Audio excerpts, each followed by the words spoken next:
오늘 본문 말씀 가지고 차든지 뜨겁든지 라는 제목으로 함께 은혜를 나누겠습니다. 이제 오늘은 라오디게아 교회 말씀을 살펴볼 건데 우리가 지난주까지 빌라델비아 교회를 살펴봤어요. 잠깐 복습하면 예수님께서 속히 오리라 말씀하셨는데 왜 속히 오시겠다고 말씀하시고 여태까지 안 오신다 그랬어요? 웃지만 말고 대답을 하셔야지. 그쵸. 뭐 하여튼 여러 가지 이유가 있어요. 여러 가지 이유가 있는데, 중요한 건, 고난을 겪고, 시험 가운데 살아가고 있는 성도들에게 조금만 더 우리에게 위로를 주고 소망을 주기 위해서 말씀하셨다고 말씀을 드렸어요. 그래서 중요한 건, 예수님이 다시 오시는 우주적인 종말, 정말 중요하지만, 우리 개인적으로 보면 개인적인 종말이 훨씬 더 빨리 올 수 있다는 거예요. 예수님의 공식적인 재림은 아직 좀 남았거든요. 근데 내 인생의 종말은 당장 오늘이 될 수도 있잖아요. 그래서 개인적인 종말을 늘 준비하는 깨어있는 모습으로 우리가 살아가야 한다 하는 말씀을 드렸어요. 우리가 받을 그 영광의 면류관을 마귀가 늘 뺏으려고 하는데 그 마귀가 면류관을 뺏는 방법이 뭐라 그랬어요? 그쵸, 미혹하는 거. 우리를 속여서 뺏는다고요.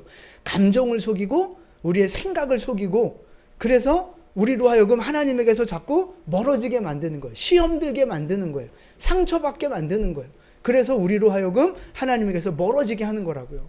그래서 그 미혹으로부터 이기고 면류관을 끝까지 지키려면 어떻게 해야 돼요?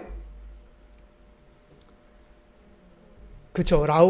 빌라델비아 교회가 그랬던 것처럼 그 말씀을 끝까지 붙드는 믿음, 늘 깨어 있어서 늘 말씀과 기도로 예배자로 살아가는 그 믿음의 태도가 결국 우리로 승리하게 한다는 말씀을 드렸어요. 어제 승리한 사람이 오늘도 승리하고 오늘 승리하는 사람이 내일도 승리하는 거예요. 여러분, 이 믿음의 승리가 우리에게 계속되어지기를 축복합니다. 한 주간 승리하신 줄로 믿습니다. 앞으로도 계속 승리하시기를 바라고요. 이제 소아시아의 교회에 보내는 7교회에 보내는 편지 중에 이제 마지막 교회예요. 라오디게아 교회. 지도를 잠깐 보여드리겠습니다. 라오디게아 교회가 어디 있느냐? 맨 처음에 어느 교회에서부터 시작했어요? 이 편지가? 그죠? 이쪽 여러분 보실 때 왼쪽엔 에베소 교회에서부터 시작했죠? 그래서 누가 밀레도라 그랬어요? 누구야? 에베소부터 서머나 버가모 위로 올라갔다가 저 사대, 빌라델비아 그리고 라오디게아 저 있는 저 히에라볼리랑 골로새는 조금 이따가 이제 말씀을 드릴 거예요. 어쨌든 지금 교회는 저 빌라델비아 교회 다음에 지금 라오디게아 교회. 그러니까 조금 더 내륙 쪽에 있는 교회죠. 이 라오디게아 교회에 보낸 편지는요, 특징이 뭐냐면 칭찬이 없어요. 칭찬 없는 교회가 7개의 교회 중에 2개가 있거든요. 하나가 사대교회, 그리고 또 하나가 이 라오디게아 교회예요. 칭찬 받은 게 없어요. 자, 이 라오디게아 교회가 있었던 라오디게아 지역을 잠깐 좀 살펴보면, 그 다음 보여주실까요? 네. 몇 가지 특징이 있는데, 이 라오디게아 도시는요, 금융업이 발달한 도시라고 합니다. 그래서 은행이 많고, 이 돈의 흐름이 아주 활발했던 그런 도시예요. 그리고 학교도 발달이 됐고, 무엇보다 병원이 아주 이렇게 번창했던 도시. 그래서, 특별히 그 안약이, 눈에 넣는 그 안약이 눈을 고치는 안약이 아주 유명했다고 그래요. 그래서 하여튼 뭐 황제들까지도 와서 이 안약을 가지고 뭐 이렇게 약으로 쓸 만큼 그만큼 아주 이 병원과 병원 시설, 의료 시설과 이 특별히 안약이 많이 유명했던 도시가 이 라오디게아 지역입니다. 그리고 흑양모, 그러니까 검은 양이죠. 그 털, 제가 캐시미어라고 적어놨는데 저건 아닌 것 같아요. 하여튼 저건 아니고 캐시미어는 아니고 흑양모, 저게 아주 특상품이라서 아주 고급 그 원단이라서 저것으로 돈을 많이 벌었다 그래요. 그러니까 여러분 생각 잘 보세요. 금융업, 은행이 발달했어요. 그리고 병원이 발달했어요. 그리고 직조 기술이 발달해서 아주 고급 그 옷감들을 많이 팔아요. 학교는 둘째치고 뭐 학교도 마찬가지죠. 그 교육열이 뜨거우면 거기 뭐가 몰려요? 돈이 몰리잖아요. 다 돈이 몰리는 것들이에요. 이게 다.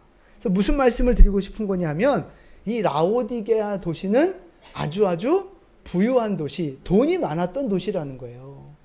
그래서 그 로마의 어떤 역사가가 기록하기를 그 당시에 가장 돈이 많았던 도시가 바로 라오디게아 교회였다고 기록할 만큼 아주 돈이 많았던 그런 도시였던 것으로 보여져요. 자, 그래서 오늘 말씀에도 보면 17절 한번 볼까요? 17절 같이 봉독합니다.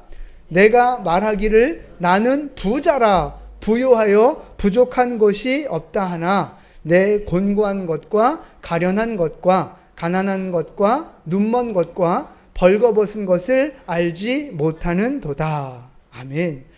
17절도 보시면 나는 부자라 부요하여 부족한 것이 없다. 막 이렇게 자기는 살만해 라고 지금 얘기하고 있는 거예요. 돈이 많았던 거예요. 돈이. 그러니까 이 라오디게아 교회가 부유한 도시 라오디게아 지역에 있었으니까 이 교회도 재정이 넉넉했던 거예요. 물론 이제 다음에 또 설명을 드리겠지만 도시가 부자라고 교회가 꼭 부자는 아니에요. 이제 여기 어떤 신앙적인 또 이렇게 이유들이 있는데 어쨌든 돈이 많은 도시에 있었던 이 라오디게아 교회도 역시 부자였던 거죠. 그런데 문제가 뭐예요? 그렇죠. 재정은 많았는데 영적으로는 곤고한 자, 가련한 자, 가난한 자, 벌거벗은 자라고 하는 거예요.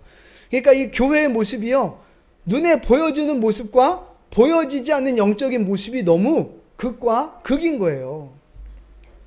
자, 이 라오디게아 교회에, 이런 라오디게아 교회에 예수님이 오늘 어떤 이미지로 나타나셨느냐를 한번 볼게요. 자, 14절 같이 봉독하겠습니다. 라오디게아 교회의 사자에게 편지하라.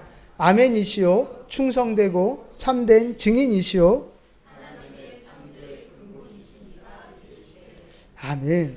자, 오늘은 요 14절 중심으로 말씀을 나눌 건데 오늘 교회에 나타나신 예수님의 이미지가 크게 세 가지예요. 자, 첫 번째가 뭐예요? 아멘이시오. 여러분, 아멘이 뭐예요? 아멘, 우리가 기도할 때 아멘 하는 거 아니에요? 이 아멘의 의미가 이제 크게 두 가지가 있어요. 첫 번째는 이제 우리가 기도할 때 아멘 하는 거. 그건 어떤 의미냐면 맞습니다. 그렇습니다. 이렇게 동의하는 거죠. 그렇게 되기를 바랍니다 하는 의미로 아멘을 해요. 근데 이 아멘의 또 다른 의미가 뭐냐면 확실하다, 진실하다 그런 의미가 있어요. 그래서 여러분 예수님이 제자들한테 말씀 가르치실 때 내가 진실로 내게 이르노니 이렇게 말씀하시잖아요.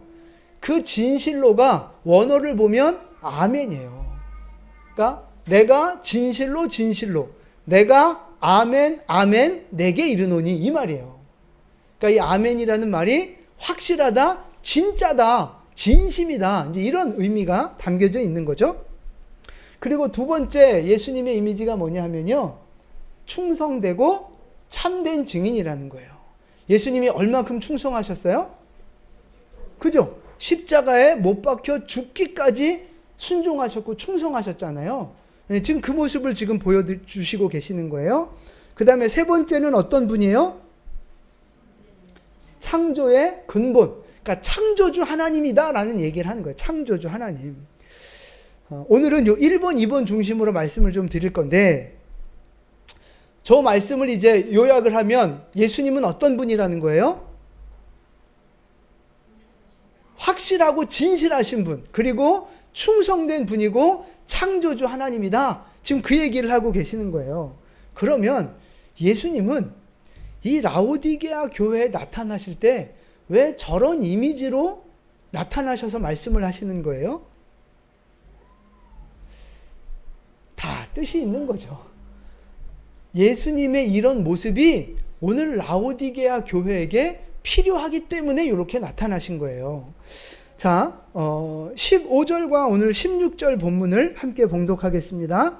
내가 내 행위를 아노니 내가 차지도 아니하고 뜨겁지도 아니하도다. 내가 차든지 뜨겁든지 하기를 원하노라. 내가 이같이 미지근하여 뜨겁지도 아니하고 차지도 아니하니 내 입에서 너를 토하여 버리리라. 아멘. 많이 들은 말씀이죠. 라오디게아 교회 믿음이 뜨겁지도 않고 차갑지도 않고 미지근한 거예요. 그러니까 예수님이 토해버리겠다 말씀하시는 거죠. 그러면서 차가운 믿음이 되든지 뜨거운 믿음이 되든지 해라. 미지근한 이것도 저것도 아닌 믿음이면 내가 너를 토해버리겠다. 이렇게 말씀하시는 거예요. 그래서 우리는 이 말씀을 어떻게 보통 많이 이해하느냐 하면 차가운 믿음 먼저 얘기할까요? 차가운 믿음은 우리가 어떻게 이해해요? 말씀 중심의 믿음, 냉철한 어떤 이성으로 말씀을 분별하고 쪼개는 그런 신앙, 말씀 중심의 신앙을 이제 우리가 보통 생각을 해요. 그리고 뜨거운 믿음은 어떤 믿음이에요? 말 그대로 그냥 뜨겁게 기도하는 거죠. 뜨겁게 기도하고 감정적으로 열정을 가지고 그런 열심히 있는 믿음을 말하는 거예요. 우리는 이렇게 두 가지로 이 말씀을 이해를 하거든요. 그러니까 말씀 중심의 철저한 이성적인 신앙을 갖든지 아니면 아주 뜨거운 불로하는 성령파, 은사파 뭐 이런 신앙을 갖든지 둘 중에 하나 가져라. 이것도 아니고 저것도 아니면 토해버리겠다. 이제 보통 많이 이렇게 이해하시는데 그러면 안 되는 거예요. 말씀을 그렇게 이해하시면 안 돼요. 왜냐하면 이 두 가지의 믿음이 옳은 믿음인가요? 좋은 믿음인가요? 뭐 이제 해석하기에 따라 다르지만 그렇지 않아요. 여러분, 뜨거운 믿음 좋지만 말씀 없이 무조건 불로 하면서 은사, 방언, 뭐 환상 막 이런 것만 따지면서 막 부르짖어 기도하고 막 이런 막 가슴만 뜨거운 이런 신앙이 옳은 신앙이에요? 아니에요.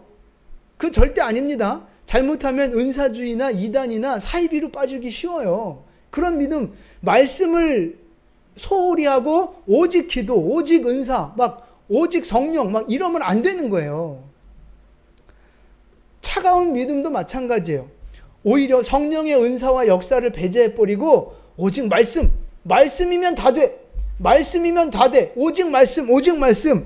이론적이고 지식적으로 말씀을 분석하고 말씀을 많이 알고. 여러분, 여기에 치중하는 신앙이 옳은 신앙이에요? 이것도 아니에요. 이 성령의 역사를 배제하거나 무시하고 오직 말씀만 강조하는 신앙도 결코 좋은 신앙이 아닙니다. 옳은 신앙이 아닌 거예요. 그럼 예수님은 왜 이런 차든지 뜨겁든지 하라는 말씀을 왜 하셨느냐 하면요.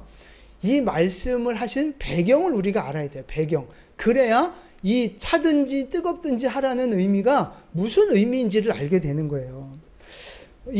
아까 지도 보여드렸던 이 라오디게아 지역은요. 돈은 많았는데 살기는 좋았는데 뭐가 부족했느냐? 물이 부족했어요. 물. 그래서 죄송하지만 아까 그 지도를 좀 다시 한번 보여주실래요? 이 라오디게아 바로 근처에 무슨 도시가 있어요? 골로새가 있고 히에라볼리라고 있잖아요. 그러니까 이 밑에 있는 골로새는요, 찬물이 나오는 지역이고요. 저 히에라볼리는요, 온천이 있어서 뜨거운 온천수가 나오는 동네예요. 그런데 라오디게아 교회는 물이 부족한 동네인 거죠. 그래서 찬물은 어디서 공급받아요? 골로새에서 공급을 받고 뜨거운 물은 히에라볼리에서 공급을 받는 거예요. 자, 이제 근데 그 다음 사진 좀 보여주세요. 히에라볼리에 온천이 아주 유명하답니다. 온천이. 그래서 지금도 이렇게 온천 관광을 많이 오고 온천이 지금도 유명하다고 그래요. 자, 그 다음 자, 이게 이제 수로예요, 수로. 아까 그 히에라볼리에 있었던 그 뜨거운 온천수를 라오디게아, 동네 이름을 까먹었네.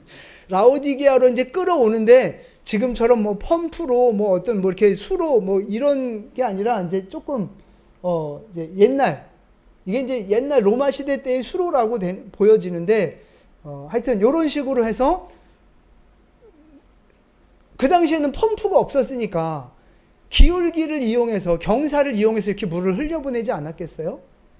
근데 히에라볼리에서부터 이 라오디게아까지 거리가 한 7km에서 9km 정도 된다 그래요. 그 멀다면 먼 거리인데 그 거리를 이제 그 뜨거운 온천수를 이렇게 흘려보내서 여기까지 오는 거예요. 그러면 분명히 히에라볼리에서는 뜨거운 온천수를 보냈는데 라오디게아에서 받을 때는 어떻게 됐을까요? 그죠? 어떻게 이렇게 잘하세요? 물이 식는 거예요. 그러니까 그 미지근한 물은 어디다 쓸 수 있을까요? 쓸 데가 없는 거예요. 그러니까 뜨거운 물은 온천욕을 해서 그 질병을 치료하고 온천욕 하는데 쓰면 돼요. 차가운 물은 어디다 써요? 냉탕할 때? 그죠? 냉탕도 하겠죠. 차가운 물은 이제 식수로 보통 써요. 이 지역의 그 물이 우리나라 물처럼 깨끗하고 맑고 막 이게 아니라 그 석회질들이 많기 때문에 그냥 먹기 좀 어렵다 그래요. 그래서 찬물은 먹을 수가 있는데 이 온천수가 식어서 미지근하게 된 물은요, 이건 입에 넣으면 바로 토한다 그래요. 왜냐하면 그냥 물이 아니라 온천수잖아요. 거기 여러 가지 화학 성분 있잖아요. 뭐 우리가 아는 유황 뭐 이런 것도 있고. 그러니까 이게 뜨거우면 그냥 목욕물로 쓰면 되는데 미지근하면 목욕물로도 못 쓰고 그렇다고 먹을 수도 없는, 여기도 못 쓰고 저기도 못 쓰는 그런 무익한 물, 쓸데없는 물이라는 거죠. 그래서 이 물을, 미지근해진 이 온천수를 식수로 쓰려면 어떻게 해야 되느냐? 항아리 같은 데다가 담아놔서 며칠이고 가라앉히고 이렇게 식힌 다음에 그제서야 식수로 사용할 수 있었다고 합니다. 그러니까 이런 그 물 사정의 배경을 가지고 예수님이 오늘 말씀을 하고 계시는 거예요. 라오디게아에 들어오는 물은 뜨겁든지 차든지 해야만 쓸 수 있는 건데 미지근하면 아무 데도 못 쓴다 이 말인 거죠. 그러니까 뜨겁든지 차든지 뜨거운 신앙이 되든지 찬 신앙이 되든지 둘 중에 뭐라도 되라 하는 말씀은요, 한마디로 말해서 쓸데있는 사람이 되라 이 말이에요. 쓸모있는 신앙, 하나님 나라에 유익한 신앙이 되라 이 말이에요. 뭐 냉철하고 이성적이고 성령파 뜨거운 뭐 이런 개념이 아니고 그냥 유익한 인생, 쓸모있는 인생이 되라, 그런 의미로 이해하시면 좋을 것 같아요. 여러분, 우리의 인생도 마찬가지잖아요. 우리도 신앙생활 하는데 무익한 신앙이 있고 유익한 신앙이 있어요.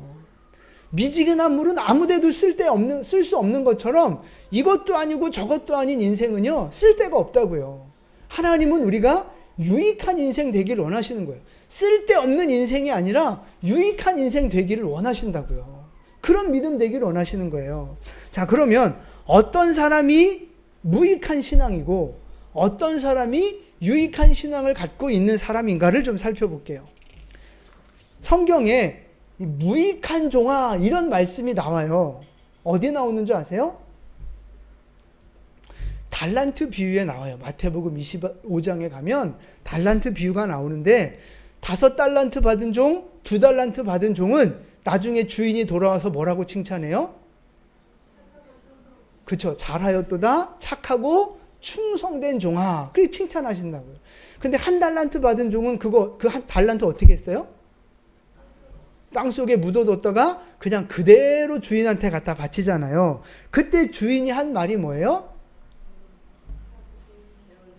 그렇죠. 읽어볼게요. 시작. 악하고 게으른 종아. 이제 이렇게 책망하시는 거예요. 여기서 악하다는 말은요, 도덕적으로 뭐 이렇게 좋지 않다, 도덕적으로 악하다는 의미도 있지만 또 하나의 의미가 뭐냐 하면요. 고통스럽게 하다, 괴롭힌다. 그런 의미가 있어요. 고통스럽게 괴롭힌다. 그러니까 누구를 괴롭힌다는 거예요, 지금? 달란트 주인을 괴롭힌다는 거예요. 달란트 주인을 지금 힘들게 하고 있다는 거예요. 이 악한 종이. 자, 그 다음에 또 뭐라고 불러요? 그 종을? 게으르다고 부르는 거예요. 게으르다고. 그러니까 한 달란트 받았던 종은요, 주인을 괴롭히는 종이고 게으른 종이에요. 그런데 게으른 종에 대해서 잠언에서 뭐라고 말씀하시느냐? 같이 읽어볼게요. 게으른 자는 그 부리는 사람에게 마치 이의 식초 같고 눈의 연기 같으니라. 아멘. 게으른 종은요, 주인한테 어떤 사람 같으냐? 이의 식초 같은 사람. 이의 식초는 어떤 거예요? 실이잖아요. 실이. 다들 치아가 건강하신가 봐요. 네. 눈의 연기는 뭐예요? 눈의 연기. 그죠? 여러분, 모닥불 피거나, 뭐, 옛날에 부뚜막우리, 아궁이 불 떼거나, 아니, 요즘은 캠핑 다니면 캠핑에서 이렇게 막 장작불 떼거나 이러면 연기 나잖아요. 그 연기가 여러분 눈으로 코로 들어가면 어때요? 막 괴롭잖아요. 눈물, 콧물, 그냥 고통스럽잖아요. 누가 꼭 그렇다고요? 게으른 종이 그렇다는 거예요. 게으른 종이. 게으른 종이 주인을 그렇게 힘들게 하고 괴롭힌다는 거예요. 그러니까 악한 종이나 게으른 종이나 공통점이 뭐예요? 둘 다 주인을 괴롭히고 힘들게 한다, 그 말이에요. 그래서 이 악한 종, 악하고 게으른 종, 그 종을 향해서 주인이 뭐라고 말씀하시느냐? 자, 25장 30절 말씀이에요. 마태복음. 이 무익한 종을 바깥 어두운 데로 내쫓으라. 거기서 슬피 울며 이를 갈리라 하니라. 아멘. 자, 그 악한 종, 게으른 종, 주인을 괴롭히는 그 종을 향해서 뭐라고 말씀하세요? 무익한 종이라고 말씀하십니다. 무익한 종. 그러니까 악한 종이나 게으른 종이나 무익한 종이나 이게 다 결국 같은 의미인 거예요. 같은 의미. 게으른 종은요, 무익한 종이에요. 주인을 괴롭히는 종이라고요. 자, 그러면 반대로 충성스러운 종은 어떤 종일까? 마태복음 잠언 25장 13절이에요. 충성된 사자는 그를 보낸 이에게 마치 추수하는 날에 얼음 냉수 같아서 능히 그 주인의 마음을 시원하게 하느니라. 아멘. 추수하는 날, 땀 흘려 덥게 일하는 그때 꼭 뭐 같다고요? 얼음 냉수 같다고. 얼음 냉수. 얼마나 시원합니까? 땀 흘리는 날 그 시원한 얼음물 한 잔 들이키면 얼마나 몸과 마음이 시원하고 힘이 납니까? 누가 이런 사람 같다고요? 충성된 사람이 이런 사람이라고요. 주인의 마음을 시원하게 하고 주인의 마음을 기쁘게 만드는 삶, 바로 충성하는 사람이에요. 충성하는 사람. 그러니까 충성하는 사람은 유익한 사람이고요. 게으른 사람은 악한 사람이고 주인을 괴롭히는 무익한 사람인 거예요.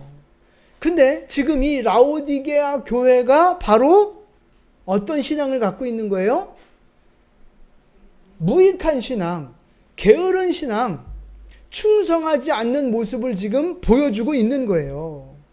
왜 그럴까요, 여러분? 왜 이 라오디게아 교회는 충성하지 않고 있을까요?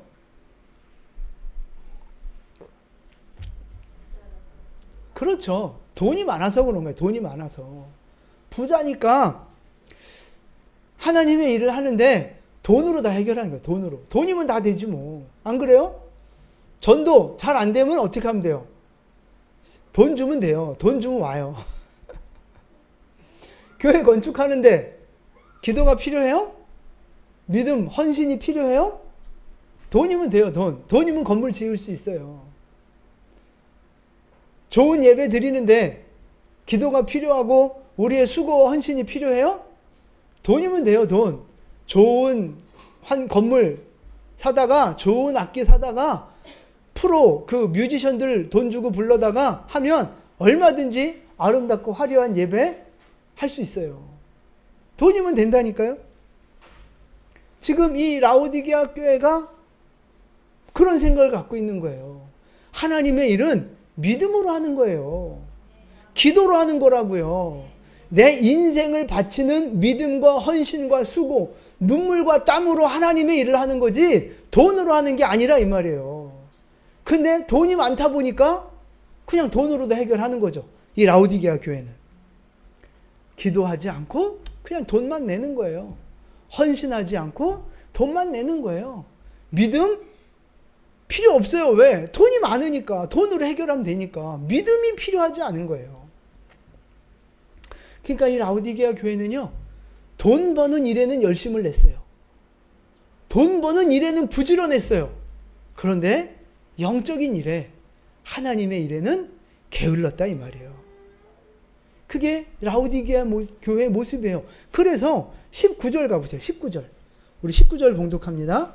무릇 내가 사랑하는 자를 책망하여 징계하노니 그러므로 내가 열심을 내라 회개하라. 아멘. 그래서 지금 이 교회를 향해서 열심을 내라고 예수님이 책망하고 계시는 거예요. 열심이 있으면 뭐 해요? 부지런해지고 충성하는 거예요. 근데 열심이 없으면 뭐 해요? 게을러지는 거예요. 의욕도 없고 열정도 없고 게을러지는 거라니까요. 열심이 없으면. 그래서 열심이 없는 종은 게을러지는 거고요. 게을러지면 결국 주인을 힘들게 하는 무익한 종이 되는 거예요. 그래서 바울 사도가 로마서에서 이렇게 말씀하고 계세요. 12장 11절입니다. 부지런하여 게으르지 말고 열심을 품고 주를 섬기라. 아멘. 부지런하라는 거예요. 부지런하라. 게으르지 말고 열심을 품고 주님을 섬기라. 할렐루야. 부지런하라는 거예요. 하나님을 섬기는 일에 열심을 품고 주님을 섬기라는 거예요. 그냥 열심 없이 그냥 왔다리 갔다리 감정 없이 감동 없이 헌신 없이 은혜 없이 그냥 왔다리 갔다리 하지 말고 부지런한 마음, 열심을 가진 마음으로 하나님을 기쁘시게 하는, 그 마음을 시원케 하는 그런 종으로, 예배자로 살아가라 말씀하시는 거예요. 여러분, 예수님은 하나님의 마음을 시원케 하는 충성스러운 삶을 사셨잖아요. 예수님이 바로 그렇게 열심을 품고 하나님의 일을 하고 죽기까지 충성하는 충성된 모습을 보여주셨잖아요. 그래서 하나님의 마음을 시원케 했고, 그래서 하나님이 예수님을 향해 뭐라고 말씀하셨어요? 너는 내 사랑하는 아들이요 내 기뻐하는 자다. 예수님도 하나님의 마음을 시원케 해드렸다 이 말이에요. 그래서 그 예수님이 오늘 우리에게 말씀하고 계시는 거예요. 하나님의 너희도 내 마음을 시원케 하는 자가 됐으면 좋겠다. 여러분, 원래 하나님도 뜨거운 마음 갖고 계신 분이에요. 아세요? 하나님에게 열정이 있어요, 없어요? 하나님에게 뜨거운 마음이 있어요, 없어요? 있어요. 자, 이사야서 9장 7절 말씀이에요. 같이 봉독합니다. 아멘. 앞에 뭐 여러 가지 말씀이 있었는데 제가 다 잘라버렸고, 만군의 여호와의 열심히 일을 이루리라. 그러니까 하나님이 뭔가 말씀하시고 약속하시고 계획하신 것들이 있는데 그거를 그냥 대충 이루시겠다는 게 아니고요. 하나님이 열심을 갖고 이루겠다는 거예요. 여러분, 열심이 뭐예요? 무슨 뜻이에요? 열심. 단어의 뜻이 뭐예요? 단어의 뜻이. 열심. 뜨거운 마음이잖아요. 뜨거운 마음. 뜨거운 마음, 열정. 하나님에게도 그 열정이 있다는 거예요. 뜨거운 마음이 있다는 거예요. 우리를 향해 일하시는데 하나님도 뜨거운 마음으로 일하시는 거예요. 우리의 구원과 우리의 영광을 위해 하나님이 일하고 계시는데 뜨거운 마음으로 주님이 일하고 계시다는 거예요. 그러니까 하나님도 뜨거운 마음으로 이 구속사의 일을 이루어가고 계시고요. 예수님도 그 뜨거운 마음을 가지고 십자가의 구속 사역을 완성시키셨어요. 그러니까 하나님은 어떤 사람을 좋아하시겠어요? 뜨거운 마음을 갖고 있는 사람. 예수님이 뜨거운 마음을 갖고 있고 하나님도 뜨거운 마음을 갖고 있기 때문에 하나님은 어떤 사람을 좋아하시느냐? 뜨거운 마음을 갖고 있는 사람을 좋아하신다 이 말이에요. 여러분, 여러분의 신앙은 지금 어떻습니까? 뜨거운 신앙을 갖고 계십니까?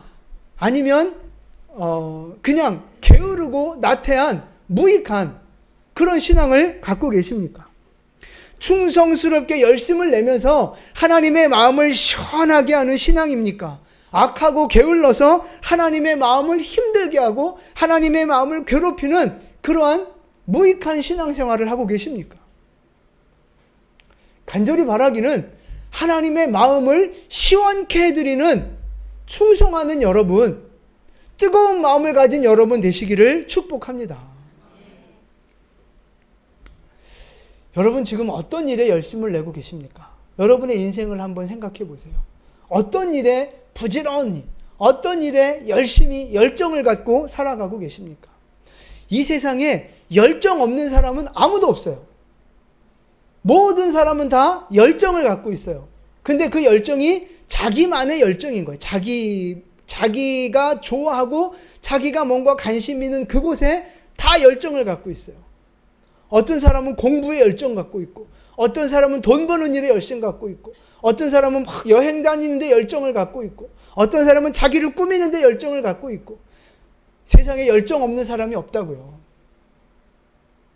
근데 중요한 건 그 세상적인 열정, 육신적인 열정, 거기에 열심을 내고 있느냐, 아니면 영적인 것에, 거룩한 것에, 하나님의 일에 열심을 갖고 열정을 내고 있느냐 하는 거죠.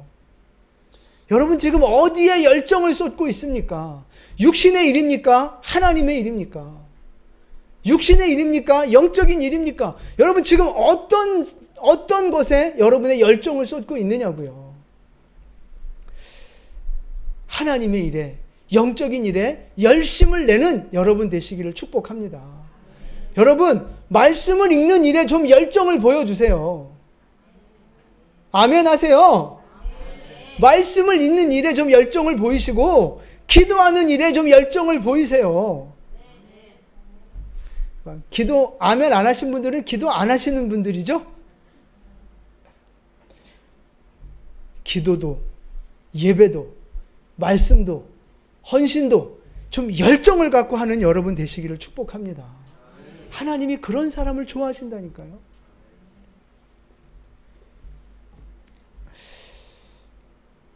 여러분 그런 거 있잖아요. 열심이 없는 사람한테 억지로 뭔가를 시키려고 그러면 힘들어요. 누가 힘들어요?